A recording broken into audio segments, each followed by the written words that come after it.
Hello students, welcome to Madova chemistry channel. तो आज हम इस वीडियो में देखेंगे कि केमिकल रिएक्शंस को किस तरह से बैलेंस करा जाता है। केमिकल इक्वेशंस को आप कैसे बैलेंस करोगे बहुत ही इजी वे में आप इस आज की वीडियो में सीखेंगे। तो उसको करने से पहले आज बहुत ही एक इम्पॉर्टेंट चीज़ मुझे आपको बताएं। देखो, कभी एग्जाम में आपको वर्ड इक्वेशन दे दी जाती है, वर्ड रिएक्शन दे दी, जैसे nitrogen combined with hydrogen and it will form ammonia. ठीक है, इस तरह से दे दिया। अब आपको अगर मैं लिख करके दे दूँ ये रिएक्शन, तो आई थिंक कि आप उसको बैलेंस कर लोगे, क्योंकि नंबर ऑफ एटम्स ही तो उसके हमें बैलेंस करने हैं। लेकिन आपको जब तक ये नहीं पता है कि अगर मैं कहती हूँ कि चलो मीथेन का कंबशन करवाने से हमको कार्बन डाइऑक्साइड एंड वाटर मिलता है, तो आपको ये पता होना जरूरी है ना कि मीथेन को how will you right methane, how will you right carbon dioxide, है ना। तो कैसे आप ऑक्सीजन लिखोगे, तो किस तरह से कैसे सिंबल आप यूज करते हो उसके, ये चीजें भी तो सबसे पहले जाननी बहुत जरूरी है ना।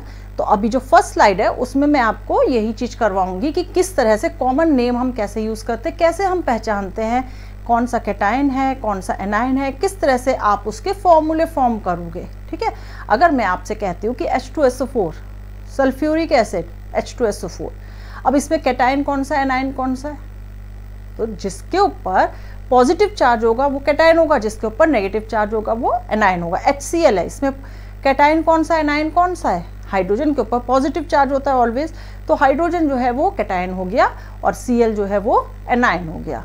ठीक है, तो कुछ यही चीजें कॉमन, ये आप नोट डाउन करते रहिएगा, और जैसे जैसे मैं यहाँ बोलूंगी तो वो आप उनके जो कंपाउंड्स हैं उनके नेम नोट डाउन जरूर करिएगा।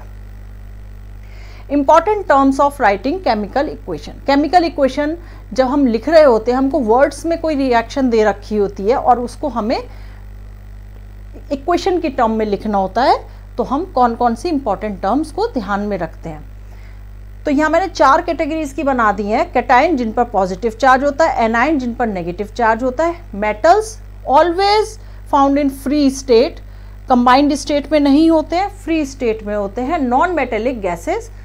ये 4 आपको मैंने कैटेगरी बता दी है। अब देखो कैटायन क्या होता है, sodium, potassium, calcium, aluminium, iron. Iron का देख रहे हो आप, यहाँ पे +2 भी है वैलेंसी और +3 भी है, तो ये है फेरस, ये है फेरिक।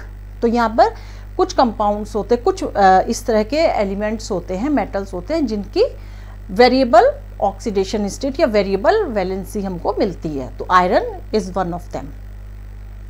सोडियम के ऊपर, अब ये आपको याद करने पड़ेंगे कि सोडियम के ऊपर कितना चार्ज होता है, +1 का, एल्यूमिनियम पर +3, पोटेशियम पर +1, कैल्शियम पर +2, आयरन पर +2 भी होता है और +3 भी होता है, तो ये दोनों अलग अलग कंपाउंड बनाते हैं। ठीक है, तो ये तो हो गया कैटायन का। इसके बाद एनायन वो होते हैं जिनके ऊपर नेगेटिव चार्ज आ रहा होता है, जैसे क्लोरीन के ऊपर fluorine, bromine, nitrate ion, carbon dioxide and sulphate ions. ठीक है, तो ये जो है ये आपके एनायन में आ गए जिनके ऊपर नेगेटिव चार्ज होता है। और जब भी कोई सॉल्ट फॉर्म होगा उसमें एक कैटायन और एक एनायन जरूर होगा। जैसे अगर हम बात कर लेते हैं, आपने पीछे जब रिएक्शंस कही थी उसमें बहुत आप जगह देखे थे कॉपर सल्फेट, देख रहे थे ना, कॉपर सल्फेट।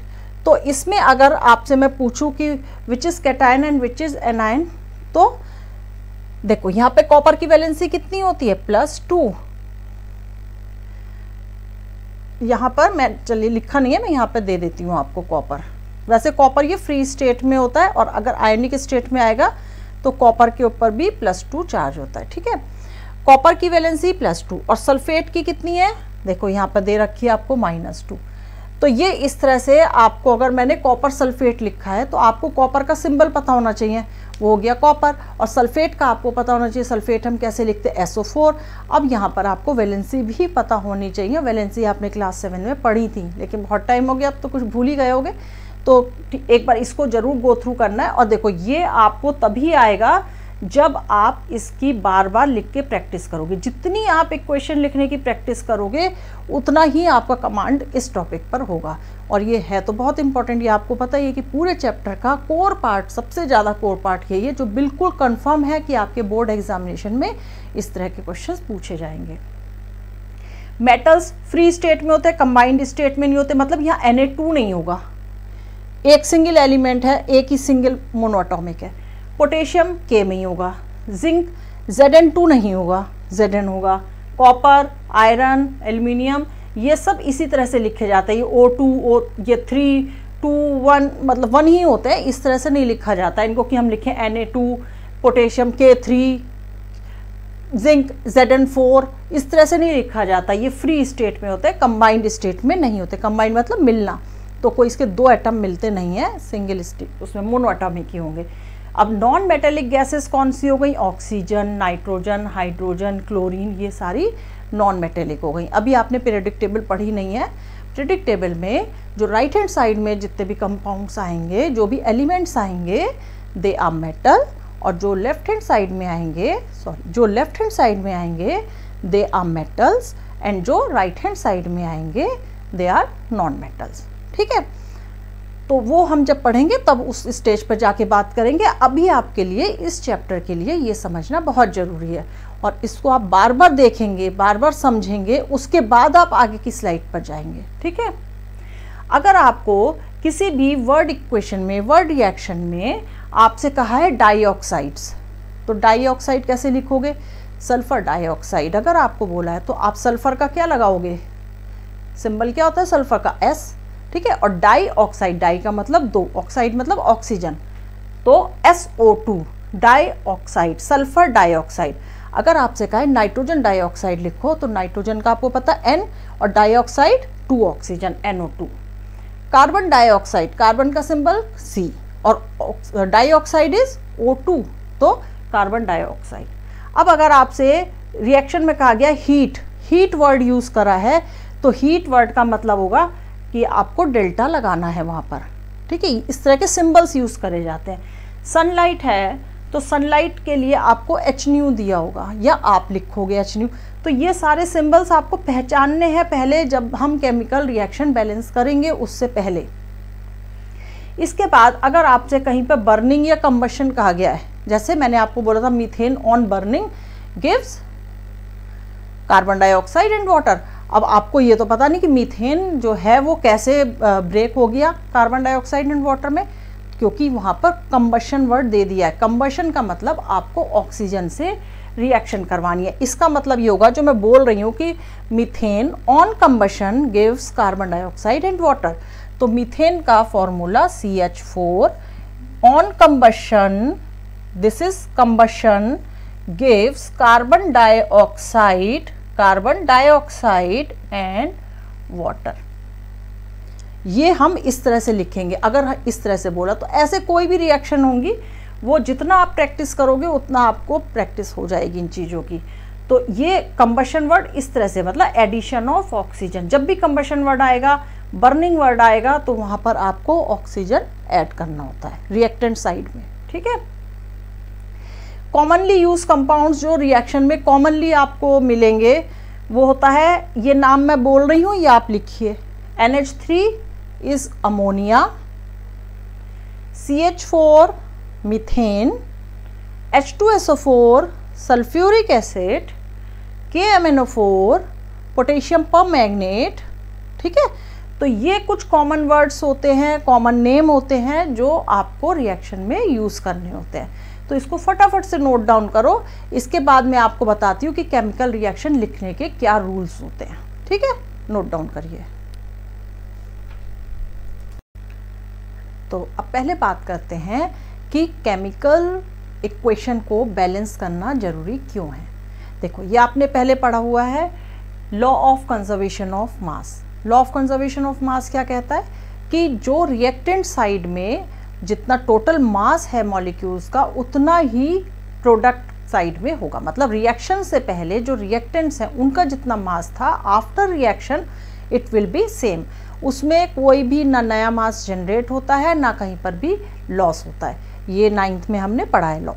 ठीक है, तो according to the law, the mass of the products in a chemical reaction must be equal the mass of the reactants. मतलब रिएक्शन से पहले मास ऑफ रिएक्टेंट्स जो था वो it will be equal to mass of products after the reaction. Reaction हो जाएगी तो कोई चेंज नहीं आएगा, जितना पहले हमने लिया था रिएक्टेंट्स का मास, उतना ही रिएक्शन के बाद आएगा प्रोडक्ट का मास। ठीक है, ये क्लियर हो गया आपको।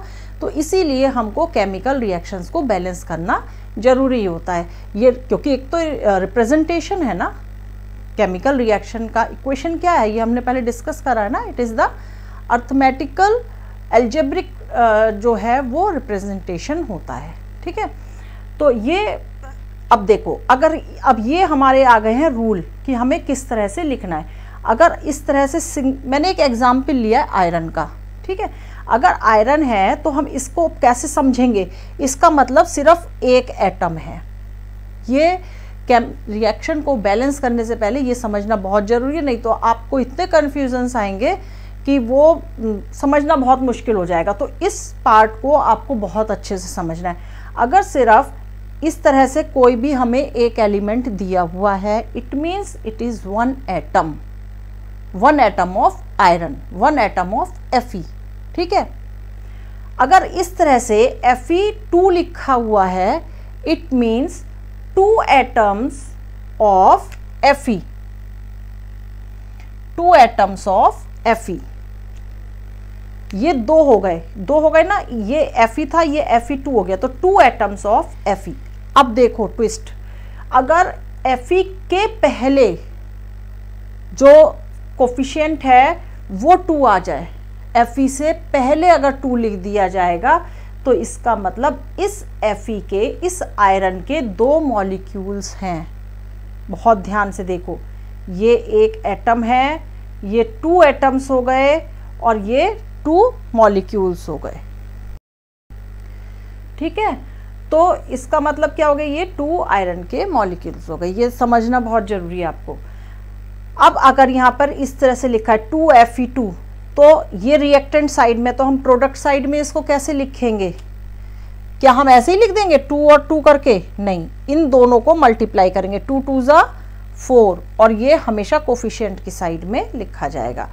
अगर यहाँ पर 3Fe2 है तो इधर हम कैसे लिखेंगे? 3 2 जा 6 Fe आ जाएगा। ठीक है, अब अगर ये की रिएक्शन लिखी है, magnesium plus oxygen gives MgO, Mg plus O2 gives MgO, तो इसमें क्या है, ऑक्सीजन, आपको पता है जो रिएक्टेंट साइड में number of atoms, actually number of atoms हमें इसमें जो है वो बैलेंस करने होते हैं। तो नंबर ऑफ एटम्स आपके यहाँ पर इतने आ गए, और यहाँ पर आपका MgO है सिर्फ, तो यहाँ पर ऑक्सीजन के कम है ना, यहाँ पे 2 ऑक्सीजन के एटम है, यहाँ पर सिर्फ 1 एटम है।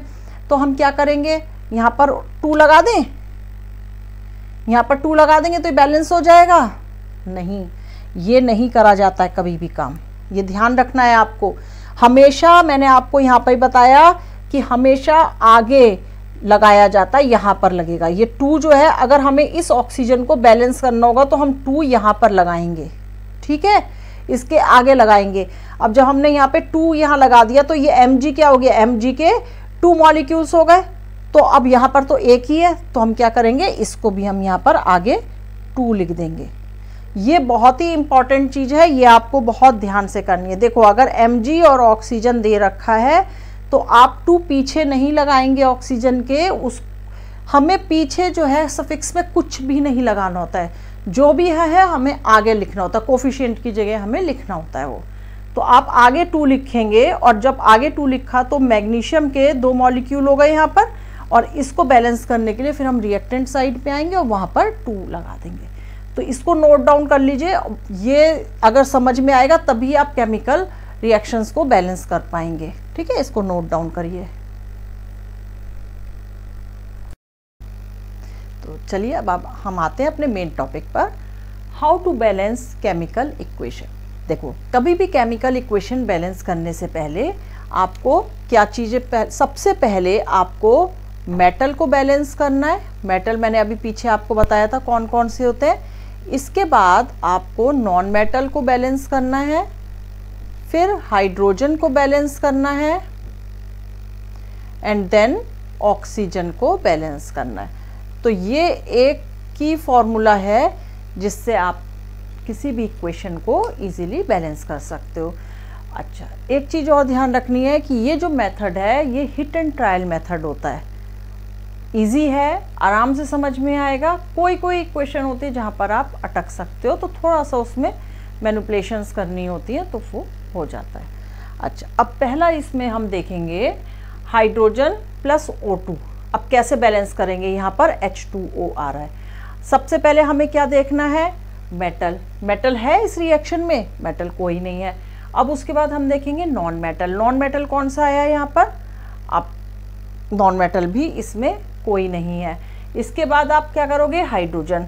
हाइड्रोजन यहाँ पर देखोगे तो यहाँ पर 2 हाइड्रोजन, यहाँ पर 2 हाइड्रोजन, हाइड्रोजन बैलेंस है। अब इसके बाद जब आप ऑक्सीजन को देखेंगे तो यहाँ पर 2 ऑक्सीजन है, 2 एटम्स ऑफ ऑक्सीजन है। Actually total number of atom आपको काउंट करने होते हैं, और यहाँ पर जो ऑक्सीजन है इसका एक ही एटम है, तो यहाँ पर क्या हो जाएगा, 2 एटम्स। ये 2 एटम्स हो गए। अब इसको यहाँ पर जब आपने 2 करा है तो जो भी आप कहीं पर भी किसी को बैलेंस करोगे उससे पहले वाले को एक बार फिर से रीचेक करना होता है।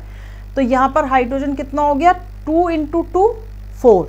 तो जब ये 4 हो गया तो यहाँ अगर आप 2 लगा दोगे तो ये क्या हो गया, बैलेंस हो गया। तो इसमें आप एक बार करने के बाद फिर से चेक कर लीजिए, हाइड्रोजन के टोटल कितने एटम्स आए, 4।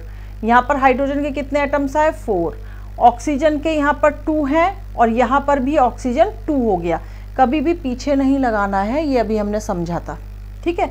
तो इस तरह से ये वाली जो रिएक्शन है हमारी, ये बैलेंस्ड रिएक्शन है। अब यहाँ पर देखिए Al + O2 गिव्स Al2O3। अब यहाँ पर सबसे पहले हम मेटल को बैलेंस करते हैं। तो यहाँ पर मेटल क्या है, एल्यूमिनियम। यहाँ पर कितने एटम है, 2। यहाँ पर क्या कर देंगे हम, एल्यूमिनियम का 2, ठीक है। अब ऑक्सीजन को बैलेंस करेंगे, यहाँ पर 3 है और यहाँ पर 2 है। तो जब इस तरह से रिएक्शन हो रही है, जब इस तरह से नंबर आते हैं कि यहाँ पर 3 और यहाँ पर 2, तो जैसे सिंपल आप मैथ्स में करते हो कि अगर आप इसको बैलेंस करने के लिए या इक्वल करने के लिए क्या करोगे, इन्हीं नंबर्स को इंटरचेंज कर दोगे। अगर आप यहाँ पे 3 से कर दोगे और यहाँ पर 2 से कर दोगे तो ये बैलेंस हो जाएगा। ऑक्सीजन 3 × 2 = 6 और 3 × 2 = 6। ऑक्सीजन तो बैलेंस हो गया, लेकिन अब जो एल्यूमिनियम है वो गड़बड़ हो गया, क्योंकि एल्यूमिनियम को हमें चेक करना है। तो 2 × 2 = 4। यहाँ पर हमने कितना करा था पहले, 2। इसको कर देंगे रब और यहाँ आ जाएगा 4, ठीक है। तो ये इस तरह से ये वाली रिएक्शन भी बैलेंस हो गई। करने के बाद एक बार आपको खुद से उसको रीचेक करना है। देखो एल्यूमिनियम के 4, 3 × 2 = 4, इधर एल्यूमिनियम के 4, 3 × 2 = 6, 3 × 2 = 6, ये बैलेंस हो गई। अब इधर nitrogen plus hydrogen gives NH3। अब यहाँ पर सबसे पहले मेटल देखो, मेटल कोई है नहीं इसमें। अब उसके बाद हम किसको देखेंगे, नॉन मेटल को देखेंगे। नॉन मेटल में नाइट्रोजन, नाइट्रोजन का इधर 2 है और इधर कितना है, 1। तो हम इसको बैलेंस कर देंगे, 2 कर देंगे, ठीक है। अब इधर हाइड्रोजन कितना हो गया, 3 × 2 = 6। यहाँ पर कितना है, 2। अगर हम इसको 3 से मल्टीप्लाई कर देंगे तो ये कितना हो जाएगा, 3 × 2 = 6। अब इसको फिर से नाइट्रोजन को चेक कर लो, नाइट्रोजन का 2 है और इधर नाइट्रोजन का 2 हो गया। 3 × 2 = 6 हाइड्रोजन है, 3 × 2 = 6 हाइड्रोजन हो गया, तो ये भी बैलेंस हो गया। इसके बाद नेक्स्ट रिएक्शन देखेंगे, Al2O3 + HCl gives AlCl3 + H2O। सबसे पहले हम इसमें किसको लेंगे, मेटल को लेंगे। मेटल क्या है, एल्यूमिनियम। एल्यूमिनियम 2, तो यहाँ पर हम 2 लगा देंगे, एल्यूमिनियम बैलेंस हो गया। अब इसके बाद हम जाएंगे नॉन मेटल के पास। नॉन मेटल में Cl, Cl यहाँ पर कितना है, 1, और यहाँ पर Cl कितना हुआ, 3 × 2 = 6। तो हम यहाँ पर क्या करेंगे, 6 लगा देंगे, Cl बैलेंस हो गया। Cl बैलेंस करेंगे तो हम पहले एक बार फिर से एल्यूमिनियम को चेक करेंगे कि एल्यूमिनियम में तो कोई चेंज नहीं आया, यहाँ पर 2 है और यहाँ पर 2 है, तो ये एल्यूमिनियम भी बैलेंस है अभी तक और क्लोरीन भी बैलेंस है। अब इसके बाद हम किसको देखेंगे, हाइड्रोजन को। हाइड्रोजन क्या है यहाँ पर, 6 और यहाँ पर कितना है, 2। तो इसको अगर हम 3 से कर देंगे तो ये 6 हो जाएगा, 3 × 2 = 6 और ये 6 हाइड्रोजन हो गया, ठीक है। अब ऑक्सीजन को देख लीजिए, ऑक्सीजन का यहाँ पर 3 है और यहाँ पर 3 है। तो अब ये रिएक्शन जो है आपकी बैलेंस हो गई। एक बार फिर से इसको हम चेक कर लेते हैं। एल्यूमिनियम का 2, यहाँ पर 2 एल्यूमिनियम, यहाँ पर ऑक्सीजन के 3, यहाँ पर 3 ऑक्सीजन, हाइड्रोजन 6, हाइड्रोजन 6 और क्लोरीन 6 और ये 3 × 2 = 6, ये बैलेंस्ड हुआ, ठीक है। समझ में आ रहा है ना। तो इसको इसी तरह से धीरे धीरे करके आप प्रैक्टिस करना। जितना आप प्रैक्टिस करोगे उतना ही आप इसमें मास्टर हो जाओगे। अब नेक्स्ट रिएक्शन देख लो, Al2O3 plus NaOH plus NaAlO2 plus H2O, ये हमारे पास रिएक्शन है। अब इसमें हम पहले किसको करेंगे, मेटल को। मेटल Al2 और यहाँ पर कितना है, ये इसको हम 2 कर देंगे, ठीक है। तो एल्युमिनियम बैलेंस हो गया। सोडियम भी मेटल में ही आएगा, सोडियम का यहाँ पर हमने 2 करा है तो यहाँ पर भी हम 2 कर देंगे, ठीक है। अब मेटल तो हमारे बैलेंस हो गए, नॉन मेटल इसमें कोई नहीं आ रहा है। अब आप हाइड्रोजन करोगे, हाइड्रोजन में 2, ये हाइड्रोजन 2 होगा यहाँ पर, ठीक है, और यहाँ पर हाइड्रोजन 2 है, तो हाइड्रोजन भी बैलेंस हो गया। अब ऑक्सीजन को देख लो, यहाँ पर 3 और यहाँ पर 2, 3 + 2 कितना हो गया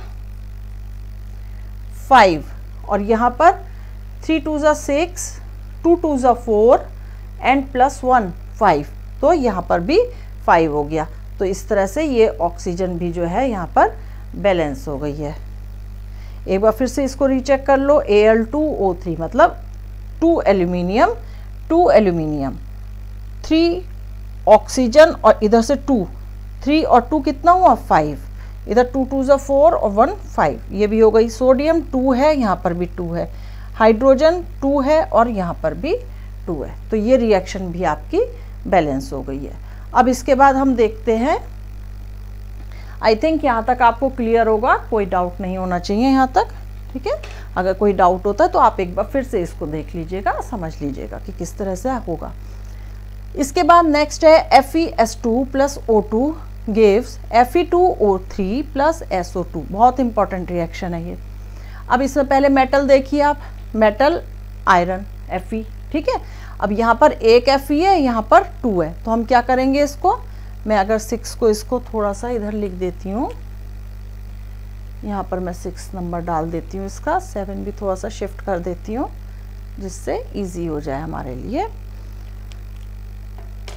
तो यहाँ पर 2 Fe है, तो यहाँ पर कितना हम लिख देंगे 2, आयरन हो गया।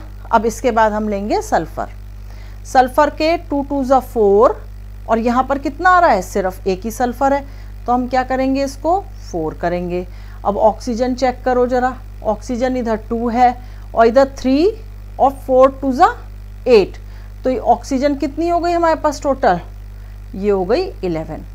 अब 11 तो ऑड नंबर हो जाता है ना, ऑड नंबर को हम यहाँ पर कैसे करेंगे, अगर हम, क्योंकि यहाँ तो 2 एटम्स हैं, तो अब 11 का अगर हाफ करोगे तो वो 5.5 आ जाएगा। अब हम यहाँ पर 5.5 तो नहीं लिख सकते क्योंकि फ्रैक्शन में तो लिखा नहीं जाता ना, डेसिमल में लिखा जाएगा, तो इसको, ये डिफरेंट रिएक्शन है, मैंने इसीलिए ली है ये वाली। इस तरह की रिएक्शन में क्या करना होता है कि जो आपका यहाँ पर ऑक्सीजन 11 आया है, तो इसको आप यहाँ पर 11 ले लोगे, ठीक है, 11 का, लेकिन आपको हाफ करना, क्योंकि 11 एटम आए हैं और यहाँ पे तो 2 ऑलरेडी है, तो इसको आपको क्या करना पड़ेगा, 2 से डिवाइड करना पड़ेगा, ठीक है। और 2 से डिवाइड करके आपको पूरी होल इक्वेशन को आपको 2 से मल्टीप्लाई करना पड़ेगा।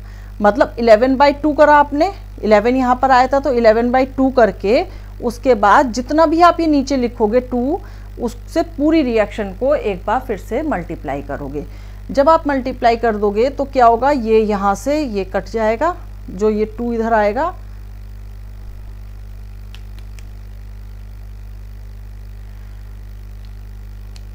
मतलब हम इसको भी 2 से मल्टीप्लाई करेंगे तो ये कितना हो जाएगा 4, ठीक है।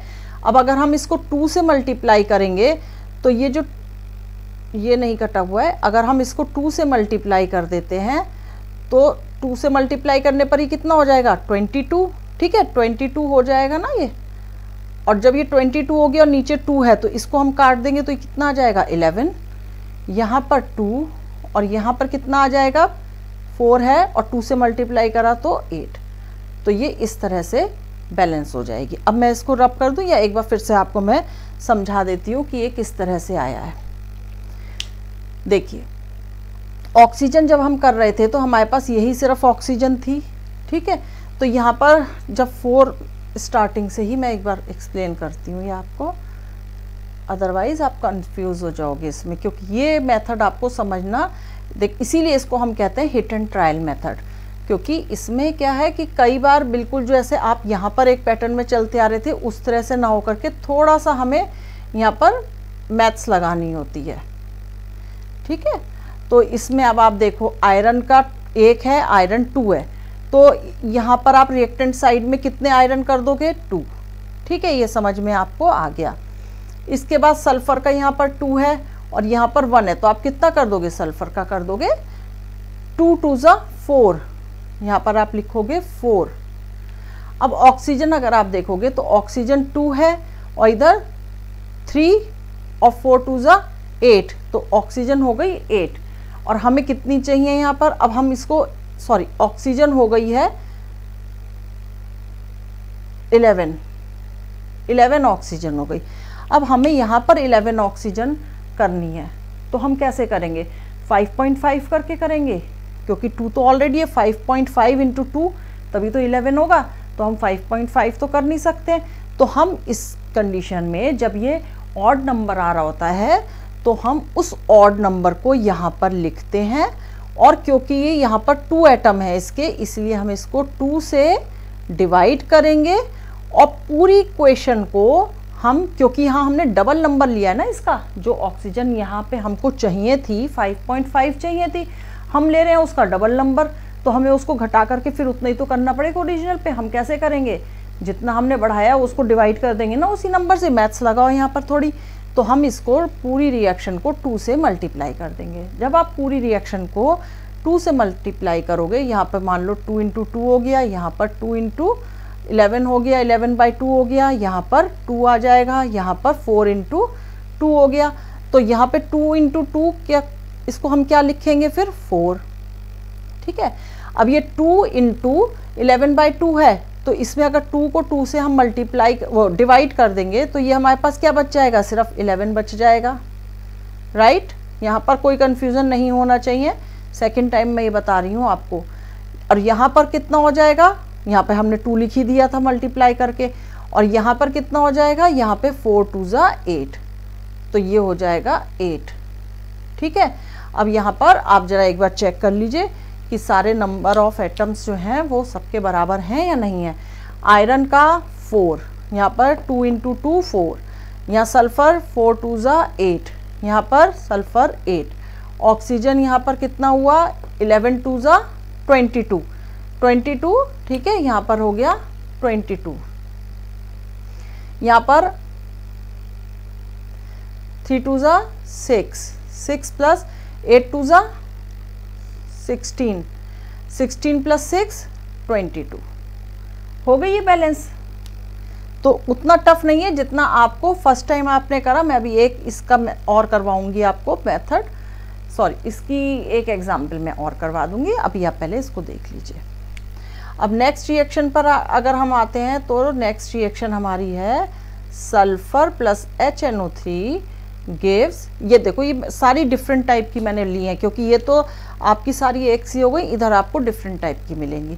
Sulphur plus HNO3 gives H2SO4 plus NO2 plus H2O4। कितनी सारी ऑक्सीजन ही ऑक्सीजन आ गई। देखो पहले सल्फर, एक ही सिर्फ ऑक्सीजन है और उससे 3 प्रोडक्ट में हमको ऑक्सीजन मिल रही है।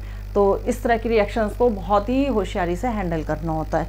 अब इसमें पहले सल्फर देखो यहाँ पर 1 है, यहाँ पर 1 है, सल्फर बैलेंस है। नाइट्रोजन यहाँ पर 1 है, यहाँ पर भी 1 है, नाइट्रोजन भी बैलेंस है।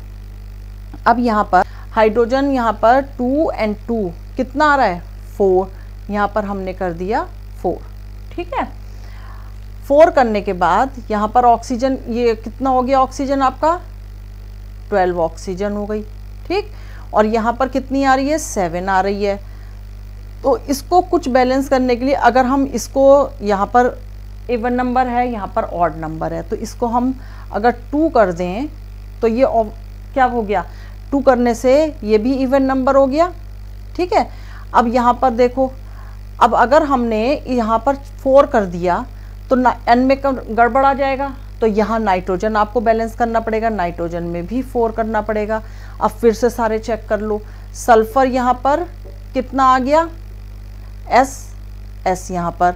अब हाइड्रोजन यहाँ पर 4 है और यहाँ पर कितना हो गया? अब हाइड्रोजन यहाँ पे 2 लगाने के बाद हाइड्रोजन में गड़बड़ हो गया। देखो नाइट्रोजन 4, नाइट्रोजन तो 4 हो गया, हाइड्रोजन कितना हो गया? 2 2 ज़ा 4 और ये 6।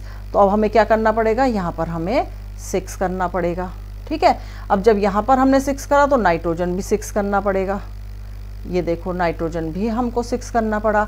अब एक बार फिर से सल्फ़र से चेक कर लो, सल्फ़र यहाँ पर 1 है, यहाँ पर 1 है, ठीक है, और नाइट्रोजन यहाँ पर 6 है, नाइट्रोजन यहाँ पर 6 है, हाइड्रोजन यहाँ पर 6 है और हाइड्रोजन यहाँ पर 6 है। ऑक्सीजन कितना हो गया, 6 3 जा 18, और यहाँ पर कितनी आई 4 + 12 + 2, ये कितनी हो गई 18, ठीक है।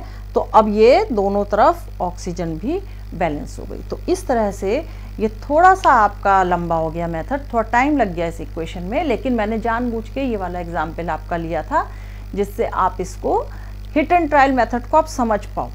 कुछ नहीं है, थोड़ा सा जब इसको जितनी रिएक्शंस आप प्रैक्टिस करोगे उतना फास्ट आप इसको करने लगोगे। एक नहीं होता दूसरा करते, बस इसमें थोड़ा सा यहाँ पर है कि देखो जितना ये ऑक्सीजन जितने ज़्यादा होंगे यहाँ पे तो कम होगा, यहाँ पे उतने ही ज़्यादा ऑक्सीजन हो रहे हैं, तो यहाँ पे थोड़ी सी प्रॉब्लम तो आएगी ना। तो अब इसको आई थिंक कि आपको ये क्लियर हो गया होगा, नहीं हुआ है तो एक बार फिर से वीडियो देख लेना, क्योंकि बहुत ही लंबा टाइम लेकर के हमने इस रिएक्शन को बैलेंस करा है। इसके बाद हम देखते हैं NH3 + O2 gives NO + H2O।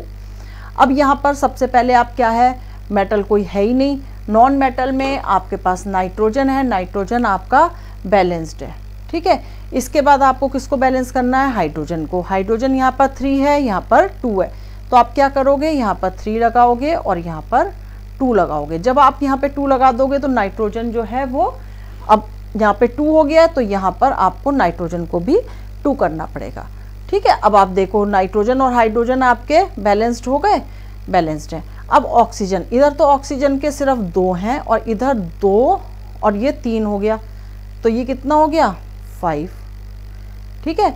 तो ये हो गया, सॉरी ये 3 है, टोटल हो गया 5, टोटल 5 हो गया, ठीक।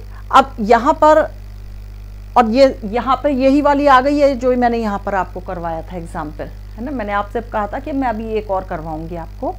तो अब आप बताइए यहाँ पर अगर यहाँ पर टोटल 5 आ रहा है और यहाँ पर 2.5 मुझे चाहिए, तो मैं 2.5 तो नहीं कर सकती क्योंकि ऑक्सीजन के यहाँ पे 2 एटम्स हैं, 2.5 नहीं कर सकते। तो क्या करेंगे, जो 5 यहाँ पे आ रहा था उससे हम 2 को डिवाइड कर देंगे, और जब उसको हम 2 से डिवाइड करके पूरी रिएक्शन को हम 2 से मल्टीप्लाई कर देंगे, ठीक है। अगर हम इसको 2 से मल्टीप्लाई करेंगे तो ये कितना हो जाएगा 4, और यहाँ से 2 को मल्टीप्लाई करेंगे तो ये 2 से अगर हम मल्टीप्लाई करते हैं तो ये 2 और 2 कट जाएगा, तो यहाँ पर कितना रह जाएगा 5, ठीक है। यहाँ पे 2 से मल्टीप्लाई करेंगे तो कितना होगा 4, यहाँ पर 2 से मल्टीप्लाई कर देंगे तो कितना हो जाएगा 6। अब एक बार चेक कर लेते हैं ये बैलेंस हुई है कि नहीं हुई है, या इसी इक्वेशन की तरह ही हमको परेशान करने जा रही है। तो नाइट्रोजन का 4, नाइट्रोजन 4, हाइड्रोजन 4 3 जा बोलिए 12, और यहाँ पर 6 2 जा 12, हाइड्रोजन बैलेंस। ऑक्सीजन 5 2 जा 10, यहाँ पर 4 और यहाँ पर 6, तो 10। इस तरह से ये इक्वेशन भी आपकी बैलेंस हो गई। तो इतना कॉम्प्लिकेशन देख करके घबराना नहीं है, यही समझ के चलो। इसीलिए पहले हमने सिंपल रिएक्शंस ली थी, उसके बाद ये मैंने 3 आपको डिफरेंट टाइप की रिएक्शंस करवाई हैं, जिससे अगर थोड़ा सा कॉम्प्लिकेटेड रिएक्शन आती है तो हम उनको किस तरह से करते हैं। बाकी इतनी कॉम्प्लिकेटेड रिएक्शंस आती नहीं है। ये 3 जो मेथड मैंने आपको करवाए हैं, इन्हीं 3 मेथड से आपको सॉल्व करना है। और अगर फिर भी ये भी आपको टफ लगते हैं तो मैं एक और आपको ट्रिक वाला करवा देती हूँ, उसका एक एग्जाम्पल करवा देती हूँ। एल्जेब्रिक मेथड है, वो थोड़ा सा मैथ्स लगाना होता है उसमें, तो उसको और सीख लेते हैं, ठीक है। तो आप इसको पहले नोट डाउन कर लीजिए और कुछ रिएक्शंस आप खुद से प्रैक्टिस करेंगे। मैं आपको एक दूसरा मेथड जो है उससे मैं आपको और करवा देती हूँ एल्जेब्रिक मेथड से। आप इसका स्क्रीनशॉट ले लीजिए। तो आई होप कि आपको वो सारी केमिकल रिएक्शंस जो हैं बैलेंस करनी आ गई होंगी। अगर फिर भी कहीं पे थोड़ा सा डाउट है तो हम ये एल्जेब्रिक मेथड करेंगे, ठीक है। जो मैथ्स में जैसे आप एल्जेब्रा करते हो उसी तरह से करेंगे। अब यहाँ पर जो हमने रिएक्शन लिखी है NH3O2 NH3 + O2 gives NO + H2O, ये ट्रिकी है मेथड, ये ट्रिक है आपकी इसकी सॉल्व करने की। हम इसमें वेरिएबल दे देंगे, इसको A दे दिया, B दे दिया, C दे दिया एंड D दे दिया। अब इसके हम अलग अलग देखेंगे कि कितना नाइट्रोजन रिएक्टेंट साइड में है, कितना प्रोडक्ट साइड में है। तो यहाँ अगर हम नाइट्रोजन को देखते हैं तो नाइट्रोजन देखो A है यहाँ पर, और इसके किस रिएक्टेंट साइड में कितना है C, तो A is equal to C, मतलब नाइट्रोजन जो है रिएक्टेंट साइड में A है, और क्योंकि ये law of mass of conservation कहता है reactant side and product side बराबर होती है, इसलिए हम इसको इक्वल का साइन लगाएंगे। एक तरफ रिएक्टेंट लिखेंगे, उसका इक्वल करके हम प्रोडक्ट लिखेंगे। ठीक है, ये क्लियर हो गया। अब हाइड्रोजन पर आ जाओ। हाइड्रोजन यहाँ पर 3 एटम्स ऑफ हाइड्रोजन है, तो ये कितना हो गया 3A, ये 3A हो गया रिएक्टेंट साइड में, और यहाँ पर 2 एटम्स है तो ये हो गया 2D। क्लियर। अब ऑक्सीजन पर आओ। ऑक्सीजन यहाँ पर रिएक्टेंट साइड में 2 एटम्स है तो 2B, क्योंकि हम वेरिएबल हमने B लिया है। ठीक है, प्लस यहाँ पर C है और D है, तो C प्लस D। अब ये तो आपने कर लिया वेरिएबल। अब इसमें हमें ये देखना होता है कि जिस एलिमेंट के भी नंबर ऑफ एटम्स ज़्यादा आ रहे होते हैं उसको हम 1 मान लेते हैं। ठीक है, ये बाय डिफ़ॉल्ट है।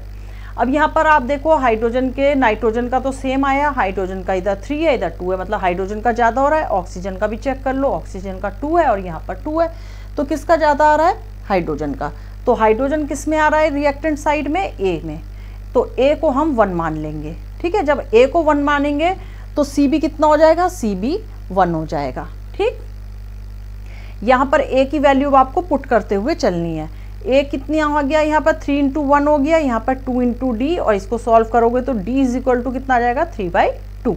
ठीक है, अब यहाँ पर 2b plus C plus D है।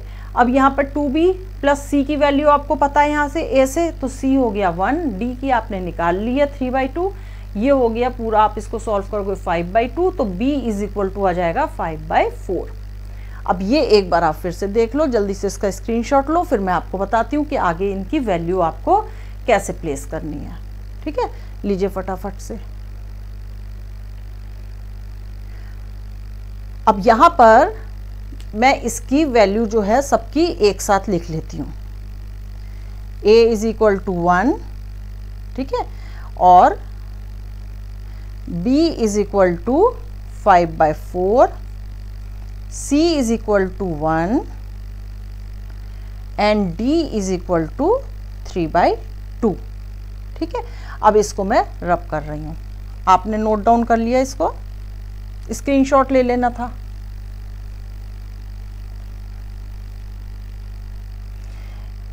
अब हम इनकी वैल्यू यहाँ इस इक्वेशन में प्लेस करेंगे। अब ये तो A है तो इसको सिर्फ हम NH3 ही लिखेंगे, क्योंकि 1 लिखने का तो कोई मतलब नहीं है। यहाँ पर आप लिखोगे 5/4 O2, इट गिव्स C है तो एक ही आएगा यहाँ पर NO प्लस यहाँ पर 3/2 H2O। अब इसको क्या करेंगे, इस पूरी इक्वेशन को हम 4 से मल्टीप्लाई कर देंगे। ये 4 है ना, जो बड़ा नंबर होगा डिनोमिनेटर में उससे हम इसको मल्टीप्लाई करेंगे। तो इसको हम 4 से, इधर मैं लिख देती हूँ, 4 से हम मल्टीप्लाई करेंगे। जब 4 से मल्टीप्लाई करेंगे तो यहाँ क्या आएगा 4NH3 प्लस ये 4 और 4 कट जाएगा तो यहाँ क्या रह जाएगा 5O2 will give 4NO plus, अगर 4 इंटू 3/2 करेंगे तो ये 2 से कट जाएगा। ठीक है, तो ये कितना रह जाएगा, यहाँ पर कितना आ जाएगा 6H2O। अब इसको हम एक बार बैलेंस करके एक बार चेक कर लेते हैं। देखो नाइट्रोजन 4, नाइट्रोजन 4, हाइड्रोजन 4 3 12, यहाँ पर 6 2 12, हाइड्रोजन भी बैलेंस हो गया। ऑक्सीजन 5 2 10, यहाँ पे 4 और यहाँ पर 6। कितना इजी है, कितने इजी वे में ये आपका यहाँ पर सॉल्व हो गया। तो थोड़ा सा इसमें मैथ्स लगाना है, बाकी ये श्योर मेथड है, इससे आपकी जो इक्वेशन है वो कभी भी गलत बैलेंस नहीं होगी।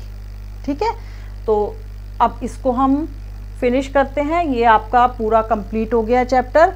इसकी अब आप प्रैक्टिस करेंगे, इक्वेशंस की प्रैक्टिस करेंगे, और बहुत अच्छे से आपको करना है, क्योंकि एग्ज़ाम में ये ज़रूर आपसे रिएक्शन पूछी जाती हैं, तो इनकी आपको प्रैक्टिस करनी है। और इस मेथड को और अच्छे से प्रैक्टिस करने की कोशिश करिएगा, क्योंकि ये श्योर मेथड है। और डरने की बात नहीं, हिट एंड ट्रायल के लिए भी, हिट एंड ट्रायल भी बहुत ईजीली हो जाएगा। जितना आप देखो रिएक्शन प्रैक्टिस करोगे उतना ही आपके लिए ईजी होगा। तो stay safe and happy learning.